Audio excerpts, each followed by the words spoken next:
મિત્રો, શિવ ભક્તો માટે સારા સમાચાર છે। ગિરનાર રોપવેની ટિકિટમાં ઘટાડો થયો છે। જૂનાગઢમાં આગામી મહાશિવરાત્રિના મેળાને લઈને ગિરનાર રોપવે દ્વારા શ્રદ્ધાળુઓ માટે એક મહત્વની અને આનંદની જાહેરાત કરવામાં આવી છે। મેળા દરમિયાન આવતા લાખો ભક્તો ગિરનાર મહાદેવના દર્શન સરળતાથી કરી શકે તે હેતુથી રોપવેની ટિકિટના દરમાં ઘટાડો કરવાનો નિર્ણય લેવાયો છે। મહાશિવરાત્રિ મેળાને લઈને 5 દિવસ ભક્તોને ફાયદો કરવામાં આવશે। બાળકોથી વૃદ્ધોને કેટલા રૂપિયામાં ટિકિટ મળશે તે જાણીશું। ગિરનાર રોપવે મેનેજમેન્ટ દ્વારા લેવાયેલા નિર્ણય મુજબ રોપવેની ટિકિટના ભાવમાં ₹79.70નો ઘટાડો કરાયો છે।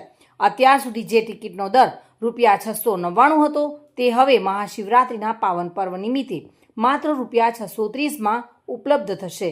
આ રાહત દરને કારણે 11 થી 15 ફેબ્રુઆરી સુધી સામાન્ય શ્રદ્ધાળુઓના ખિસ્સા પરનો બોજ ઘટશે।